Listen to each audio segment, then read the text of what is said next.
हर प्रेमी युगल को जाननी चाहिए राधा कृष्ण के प्रेम की 5 अनोखी बातें। श्री कृष्ण की रासलीला वृंदावन की गलियों में आज भी कहानी किस्सों की तरह सुनाई जाती है। स्थानीय लोग बताते हैं कि कान्हा राधा जी के साथ शाम होने पर वन में रास रचाते थे। उनका साथ देने के लिए वन के पेड़ पौधे गोपियां बन जाया करती थीं। पौराणिक मान्यताओं के अनुसार वृंदावन का निधिवन रासलीला का गवाह है। आज भी शाम की आरती के बाद निधिवन को बंद कर दिया जाता है। लोगों का मानना है कि भगवान रासलीला करने के लिए हर शाम यहाँ आते हैं। पेड़ गोपियां बन जाते हैं और कान्हा और राधा का मिलन होता है। इस रासलीला को मनुष्य तो क्या पशु पक्षियां भी नहीं देखते, सभी निधिवन से दूर हो जाते हैं। मान्यता ये भी है कि जिस भी मनुष्य ने कन्हैया की रासलीला देखने की कोशिश की वह इसे बताने योग्य न रहा। या तो वह अपने होश खो बैठा या उसकी किसी कारण मौत हो गई।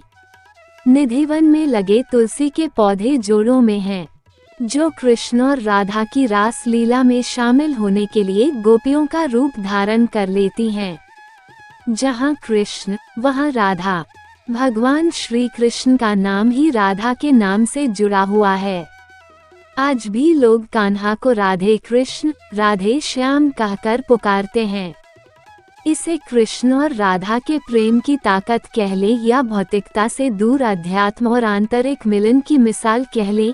एक दूसरे के साथ न होने पर भी भगवान कृष्ण और राधा एक ही है।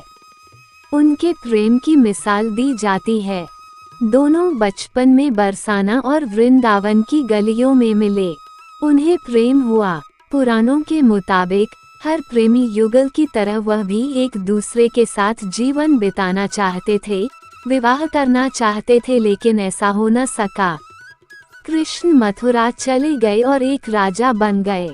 कहा जाता है कि जाने से पहले कृष्ण ने राधा से वापस आने का वादा किया था। हालांकि कृष्ण कभी वापस मथुरा नहीं लौटे। कृष्ण और राधा की प्रेम कहानी से ये समझा जा सकता है कि उनके प्रेम कहानी अधूरी रह गई।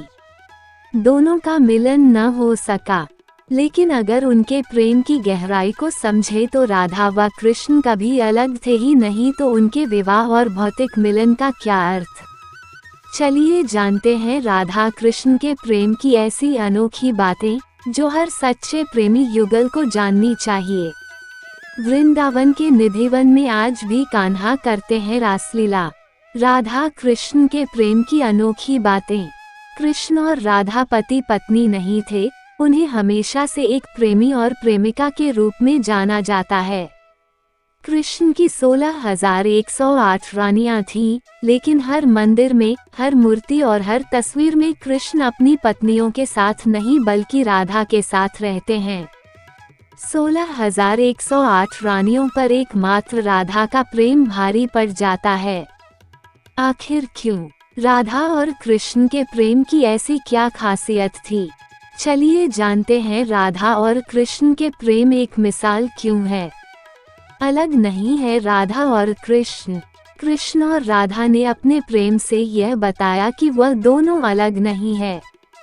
कृष्ण अगर शरीर है तो राधा आत्मा है। कई तरह की कहानियां प्रचलित हैं। उनमें से एक कहानी के मुताबिक कान्हा के मथुरा जाने से पहले एक बार राधा रानी ने कृष्ण से पूछा कि वो उनसे विवाह क्यों नहीं कर सकते। इस पर कृष्ण ने कहा कि कोई अपनी आत्मा से विवाह करता है क्या? कृष्ण के इस जवाब से स्पष्ट है कि वह राधा जी से इतना प्रेम करते थे कि उनके लिए राधा उनका हृदय व आत्मा बन गई थी, जो हमेशा उनके साथ रहती थी। सुंदरता और आयु का अंतर। प्रेम किसी से भी हो सकता है। प्रेम के बीच कभी आयु का बंधन नहीं होता। राधा रानी श्री कृष्ण से आयु में बड़ी थी, फिर भी कान्हा राधा से बहुत स्नेह करते थे। उन दोनों के लिए आयु कोई मायने नहीं रखती थी। इसी तरह कई विद्वानों के मुताबिक राधा दूध की तरह गोरी और सुंदर थी, वहीं कान्हा सांवले थे। फिर भी दोनों एक दूसरे को भा गए। प्रेम हृदय से होता है, शक्ल और उम्र से नहीं। प्रेम में विवाह जरूरी नहीं। भगवान श्री कृष्ण विष्णु का अवतार हैं। उनका जन्म बड़े उद्देश्य से हुआ था। अपने ही मामा कंस की क्रूरता का अंत करने के साथ ही महाभारत काल में अधर्म पर धर्म की जीत के लिए पांडवों को मार्ग दिखाने के लिए कन्हैया इस पृथ्वी पर अवतरित हुए थे। भले ही केशव की कई पत्नियां हुई पर राधा से उनका विवाह नहीं हुआ। कृष्ण इस सृष्टि को ये सीख देना चाहते थे कि प्रेम में विवाह आवश्यक नहीं। प्रेम अपने आप में पूर्ण है। अगर प्रेम मुकाम तक नहीं पहुंचता तो हार मानकर अपने कर्तव्यों से विमुख न हो, बल्कि उसे सदैव आत्मा में समाकर अपने लक्ष्यों की पूर्ति की ओर अग्रसर रहें। कृष्ण शरीर तो राधा आत्मा थी। कृष्ण और राधा के प्रेम की एक बड़ी अनोखी बात थी। ब्रह्मवैवर्त पुराण के अनुसार राधा का विवाह रायन नाम के व्यक्ति से हुआ था, जो कि माता यशोदा के भाई थे। यानी रिश्ते में राधा कृष्ण की मामी लगती थीं। हालांकि अन्य पुराणों में ऐसा जिक्र नहीं मिलता। अगर इस तथ्य को सच माने तो कृष्ण को भले ही बचपन में राधा से प्रेम था, लेकिन ये राधा की मंगनी पहले से ही हो चुकी थी। बड़े होने पर राधा और कृष्ण ने इस बात को समझा और विवाह न करके ये सीख दी कि प्रेम करना गलत बात नहीं, पर नैतिकता और परिवार के विरुद्ध जाकर अपने प्रेम को पाने का जतन करना गलत है। वीडियो अच्छी लगी हो तो चैनल को सब्सक्राइब करें एवं वीडियो को लाइक करें। धन्यवाद।